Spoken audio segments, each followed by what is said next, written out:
guys, today I'm going to show you how I make and bottle my kombucha tea, or should I say kombucha.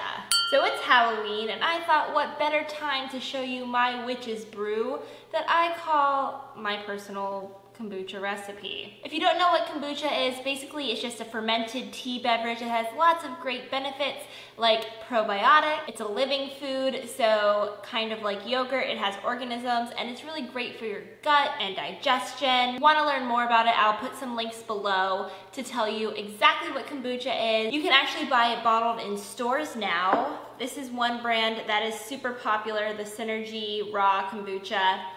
But it is crazy expensive. I'm talking $3 to $4 a bottle. Are you teasing me? But you can make it at home for pennies and it is delicious, it's super healthy, and you can put all that money into saving. Kind of like Dracula, when he has extra money, he puts his savings into the blood bank. So first I'm gonna show you kind of how I make my kombucha, and then I'll show you how I bottle and flavor it. It's really, really simple. I already got started here. I have a big 2-gallon container that I put 10 black tea bags in. You need black or green tea. That's really important. If you use any flavored teas, it can mess up the pH and your kombucha might not turn out correctly. So I have just 10 English black tea bags here that I'm going to throw away. I also have 2 cups of organic sugar in here, and I know what you're thinking. Oh my gosh, 2 cups of sugar is so much. But don't worry, kombucha ends up being low sugar because that sugar gets used as fuel by all the cultures in there and it gets eaten away. So it actually does not have all that sugar in the end product. I don't measure my water, some people do. I just kind of throw my tea bags and my sugar in there and then put a bunch of boiling water and let it sit until it cools down to room temperature. So I did this a couple hours ago. It did cool down. While it was cooling and the tea was brewing, I had a loose fitting lid on this container just so that there's no fruit flies or anything that get into that sugar water, because that would be gross. Okay, so in comes my last couple batches of kombucha. So when you start to make kombucha, you need to start with a SCOBY. I got mine from a friend of mine in my herd share, so thank you, Leo. If you have a friend that makes kombucha, that's probably the best way to get your SCOBY. You can also order them online from Amazon, and I will link that down below if you're interested in doing that. For 2 gallons, I need 3 cups of my old kombucha and a SCOBY. It's really important to remember that kombucha does not like metal or plastic, so always use glass and a wooden utensil when handling your kombucha. First, I'm gonna take my old SCOBY out, which also has formed a new, you can see it's attached there. You can pull those apart and then that's what you can give to friends, or you can just let it hang out and use it again. I'll probably save this guy because I'm gonna make some smaller batches as well later on. This has been brewing for 3 weeks, so it's a little strong. It's a little on the vinegar side, which I like it stronger. You can brew it as little as 1 week or up to 4. But I need to save 3 full cups of my old brew to put into my new 2-gallon brew. So what these are just large mason jars. And this is a big 2-gallon glass jar that I got at Walmart. Anything glass will work. Okay, so I have my 3 cups saved here. I'm going to set that aside and do the same thing with my other one that I had brewing here. You can see that this one is a lot bigger, and then it made this little guy here. So kombucha is really popular right now. It's kind of a trendy thing to drink. You might say it's a ghoul's best friend. I love it. It's a really good way to kind of get like your soda fix if you have like a pop or soda addiction and you're trying to break it, because I'll show you when you bottle it, it becomes fizzy and it tastes delicious and it's really, really good for you.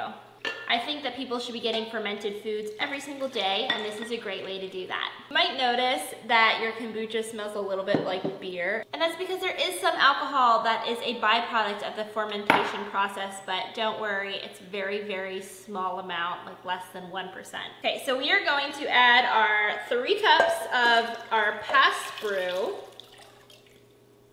along with our SCOBY to our new brew. And then if you still have some space after that, you can add some filtered water just to fill it up. or you can leave it as is, it doesn't matter.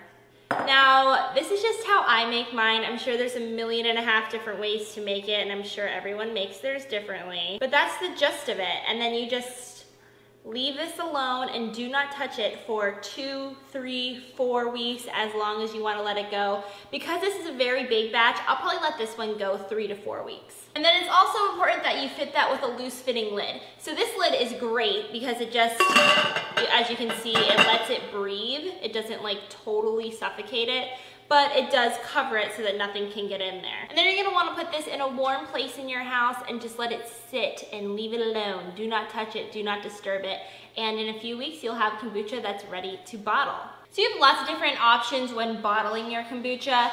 I just like to use a very simple 16-ounce mason jar with a screw lid because it ensures that no air can get in there. But you can use pop-top bottles like this one that secure and lock and fasten. But this is such a big bottle unless you're sharing it with a group. I wouldn't want to bottle it in this because once you open it, the fizz goes out and it kind of becomes flat like any soda pop would. So if you open this, you have to drink it all in one day.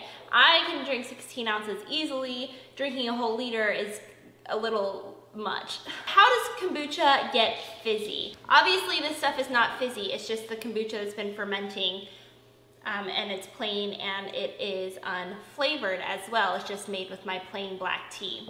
But you can use fruit juices. This is just an organic fruit juice, or you can use things like ginger, or you can use fresh fruit even, whatever you want to flavor it with. Let your imagination be your guide. Make your own creation or brew or spell and see how they taste, see how they come out.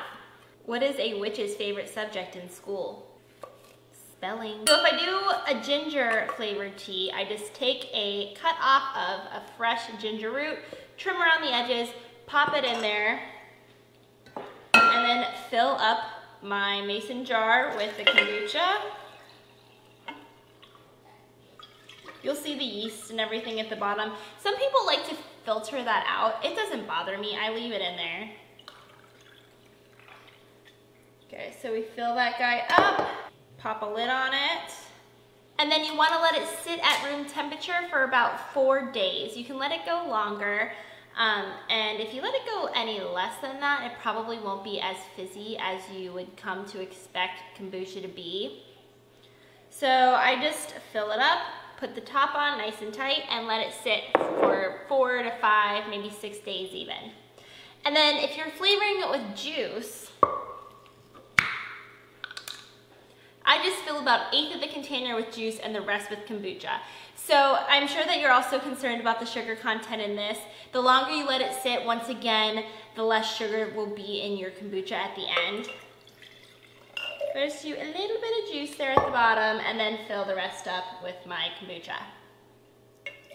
And there you go, guys. That's all it takes to make fizzy, delicious kombucha at home. If you are as big of a fan of kombucha as I am, you will discover that making it at home saves a ton of money. It's totally worth it.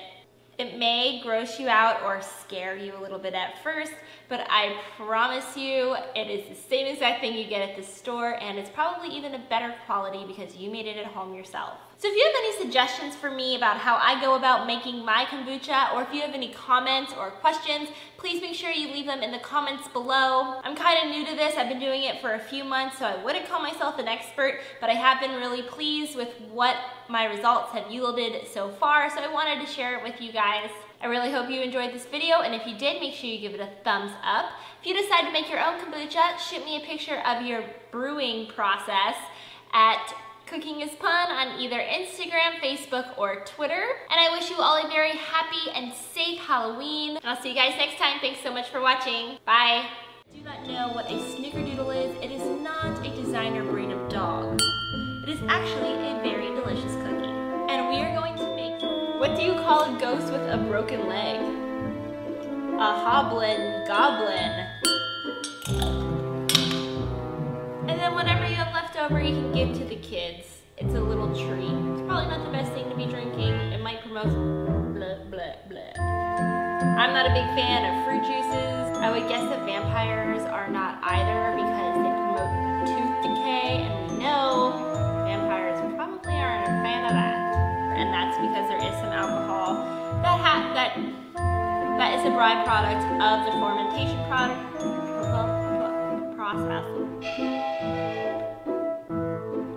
How do you say goodbye to a vampire? So long, sucker. So eat